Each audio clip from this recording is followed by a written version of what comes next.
Hey guys, this is your host Thomas Tyree here from On the Hot Podcast. Today, this would be the Combat Series episode number 100 for you guys today. So this is a small milestone of what could be things to come for this podcast. I've hit over 100 episodes of the Combat Series, and combined with our regular series episodes in the Combat Series, we have hit over 300 episodes plus of content for you guys on this podcast. But nonetheless, let's dive into the sport of boxing to kick things off for the Combat Series this week. And I'll be sharing my fight preview of what is to come in the sport of boxing between Canelo Alvarez and Terence Crawford. Today, this will be a small sample size of my fight preview for the Undisputed Championship fight that we'll be seeing September 12th in the sport of boxing. Now, if I'm being realistic with the scheduled fights that are set to happen for the calendar year 2025 thus far, Canelo Alvarez and Terence Crawford, two all-time greats, two of the greatest fighters that we've seen since Floyd Mayweather has retired, pound for pound, top 5 fighters in the world today, fighting each other in the calendar year 2025. I think this is the biggest scheduled fight that the sport will see in 2025. Now, that could change, but as of now, I think this is the biggest, with all 4 of the prestigious titles at this super middleweight division being on the line. I'll be sharing my small sample size of this fight preview, what fighter has the advantages, the disadvantages heading into this Undisputed Championship fight. So, looking at the height and the reach advantage, the height and the reach advantage goes in favor of the challenger, Terence Crawford, who has the height and reach advantage over Canelo. Crawford is 5'8" with a reach of 74 inches. Canelo Alvarez is 5'7" with a reach of 70 inches. So that could be something that Crawford could use in his advantage. Someone that does like to fight in long distance standpoints in the boxing ring. I'll get into that as this segment goes on. But the height and the reach goes in favor of the smaller fighter and Terence Crawford for this fight. Now, speaking of the smaller fighter, that's where Terence Crawford gets a disadvantage, in my opinion, because the size and the power obviously goes in favor of Canelo Alvarez. And this is a big reason why people are afraid for Terence Crawford to get in that ring against Canelo Alvarez, daring himself to be great.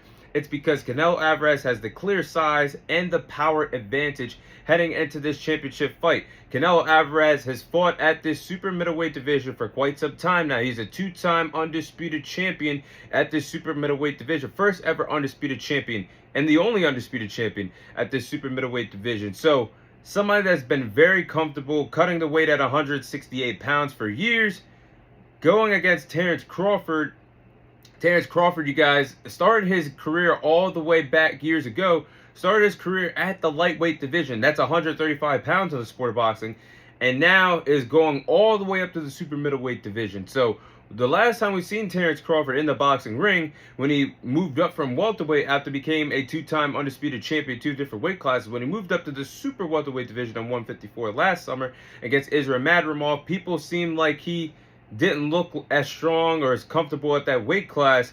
And Terence Crawford should have, in my opinion, had a tune-up fight at 168 pounds to get his body right for cutting that weight, and then weighing in at a certain point after you rehydrate after making that certain weight to see what your body feels like.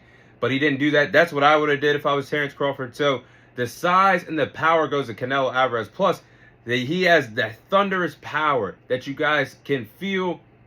Whether you guys around the world have watched Canelo Alvarez in person or you watch the pay-per-views at home, you can feel the power when Canelo Alvarez connects with these punches. They feel like gunshot punches when he connects on them dangerous hooks, uppercuts, you name it. Canelo Alvarez has the size and the power advantage heading into this undisputed championship fight. Now, boxing IQ goes in favor of Terence Crawford. I think the boxing IQ, Terence Crawford has the advantage over Canelo Alvarez. Now, Terence Crawford and his trainer, Bo Mack being one of the best trainers in the sport of boxing today, him and Crawford are a great tag team. And you have the trainer telling Crawford in between rounds what to do, how to dissect his opponents, what adjustments need to be made. That's where Terence Crawford adjusts well. He adjusts well on the fly in between rounds to dissect and break down his opponents. And he makes great adjustments. And something I'll say about Terence Crawford is fighters are known for taking rounds off. Terence Crawford hardly loses boxing rounds. That comes with your boxing IQ and your intelligence in the boxing ring. So it's rare to see Crawford down on scorecards or rare to see him lose a boxing round. So he knows how to control the pace from round 1 all the way to round 12, or however long the duration of the fight goes on. He knows how to control the pace of the fight, set up traps for his opponents due to his intelligent boxing IQ. And there's no disrespect to Canelo Alvarez, who also has a tremendous boxing IQ. But when you're talking about boxing IQ, how to dissect your opponents, how to break down your opponents, making adjustments on the fly, and hardly losing rounds, that comes with a lot of boxing knowledge. And boxing IQ, I favor Crawford over Canelo Alvarez. Now, footwork, I think a lot of people should agree with me with this one. Footwork goes in favor of Terence Crawford over Canelo Alvarez. Terence Crawford has the better footwork. He's faster. He's more quicker in the boxing ring with his footwork. He can fight in different lateral movements. Canelo Alvarez, his footwork isn't the best, and it's not the worst. I'll say it's in the middle. What Canelo does well, he cuts the ring off pretty well with his opponents, and that has to do with footwork as well. But what can you do with an opponent that has better footwork than you, that's faster, quicker, and can fight in the different lateral movements? It's going to be a hard time to catch up to him. And when I see, and I'm not saying Will Skull has good footwork at all. He was more of a runner than a boxer. But if Canelo cannot catch up to William Skull, who was running for the duration of the fight from that undisputed championship fight we saw a week ago, what do you think Crawford's going to do with the lateral movement? What do you think he's going to do with his footwork? What do you think he's going to do to bait Canelo Alvarez in, knowing he's going to cut the ring off and walk himself down? Canelo's going to walk down Crawford down. So what do you think is going to happen? Footwork, I think that obviously favors Terence Crawford. Boxing skills, at this particular point, I'm leaning towards Terence Crawford to have the better boxing skills when these two respective fighters meet in the boxing ring over Canelo Alvarez. Now, both of these fighters, like I just said, I gave them the flowers at the beginning of this segment. The greatest fighters that we have in the sport. Two of them are top 5 pound-for-pound fighters. And both of them, in my opinion, have been the greatest overall fighters since Floyd Mayweather has retired. Where you talk about resumes and what they've accomplished. I think boxing skills, with both of them hitting the end of their careers, Crawford's skills are overall better than Canelo Alvarez's right now. I mean, Terence Crawford is a southpaw fighter that loves to make orthodox fighters fight and fall into traps. What is Canelo Alvarez? An orthodox fighter. What does Terence Crawford love to do best as a southpaw fighter? Become the faster fighter and set up traps against the orthodox fighter. And what I mean by set up traps is, I just said Terence Crawford has the speed advantage. He's going to win the counter-punching battle. Definitely a better counter-puncher than Canelo Alvarez. Way faster than him at this particular point. What I say in the beginning of the segment, Terence Crawford can fight in the long distance and fight comfortably in a long range. So if Canelo is walking him down, Terence Crawford has no problem at all fighting the distance, shooting a jab, popping a jab, and to keep Canelo Alvarez off him if he has to. And something also that Terence Crawford does well is landing punches and furies. If it comes down to it, in a counter-punching exchange, Crawford is a fighter that does not take rounds off. He's very active in between rounds. He can land a flurry of punches to keep Canelo Alvarez off of him. And that is something, those three things are something that Canelo Alvarez's last 3 opponents did not do well. Winning the counter-punching battle, fighting well in the distance, and landing punches and flurries. Canelo Alvarez's last 3 opponents, William Skull, Edgar Berlanga, and Jaime Mugina, did not do that when they fought Canelo Alvarez. Those are Canelo Alvarez's 3 final fights. And speaking of your last 3 performances, if we're dissecting the film of what I've seen, I don't care the duration of the years, I'm talking about what I've seen in Crawford's 3 previous fights with David Havanesian, Earl Spence, and Israel Madrimov, compared to the film that I had with Canelo Alvarez fighting Will Skull, Edgar Berlanga, and Jaime Mugina. The footage speaks for itself. I'm going in favor of Terence Crawford because in the sport of boxing, you're only good as your last fight. And I know it's hard to compare that when different divisions play a factor. But if we're talking about different divisions play a factor, why does it look like Canelo Alvarez, last 3 fights, being at 168, not moving up, not moving down, being comfortable at the division that he has fought comfortable at the most in his boxing career at 168. Why is it that, yes, he's not getting the knockout victories and he's getting unanimous decision victories, but why is it that Canelo Alvarez in his last 3 fights, you guys tell me if I'm lying, they've honestly looked like sparring sessions.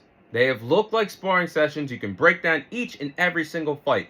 Once Canelo Alvarez breaks that opponent's will down, dropped Edgar Berlanga last year in September in the 3rd round.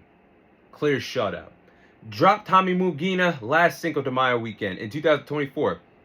In the 4th round, broke his will, there for survival. Him and Edgar Berlanga were.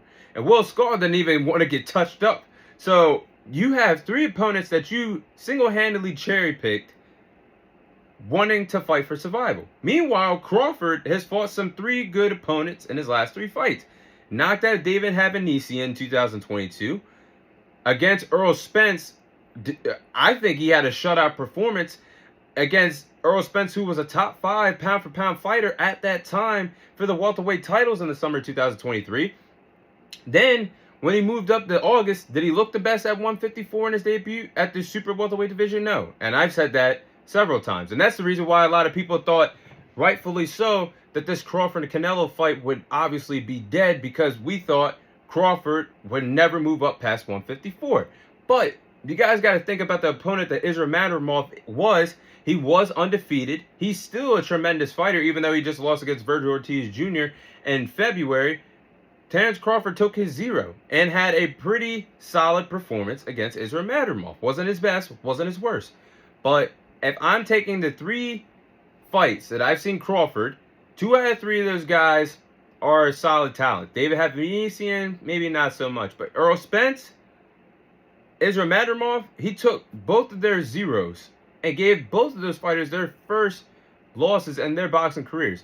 And then I compare it against Canelo Alvarez. Yeah, Canelo took all their 0s. All 3 of those guys were undefeated, but they were B- fighters that had no business being in the ring with Canelo Alvarez.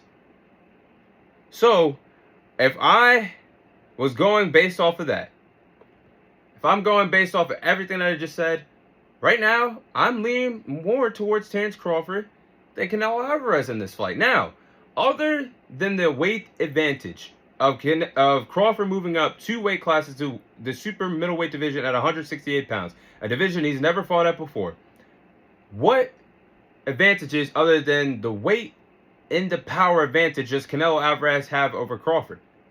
He doesn't have any more advantages. Crawford has the better overall boxing skills at both these respective fighters' particular points of their careers. Crawford has the better boxing IQ. He hardly loses rounds. Him and Bo Mack are great at making adjustments on the fly in between rounds, dissecting their opponents, breaking down their opponents, making the adjustments needed in order to outbox and outclass their opponents.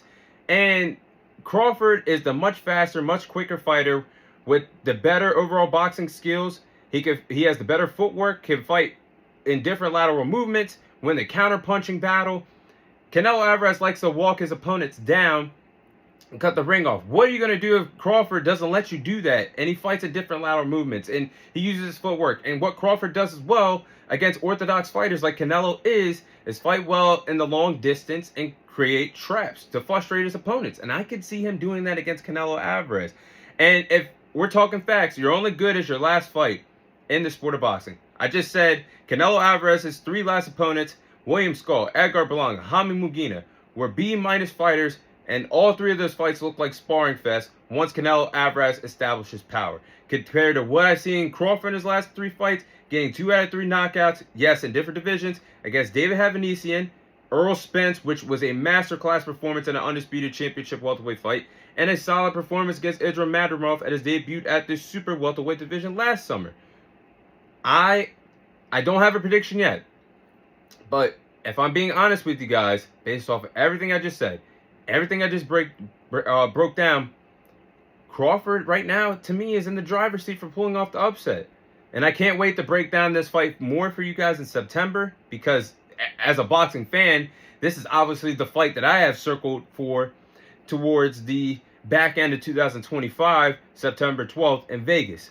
But Right now, I'm leaning more towards Crawford, and that is my small sample size of the fight preview between Canelo Alvarez and Terence Crawford.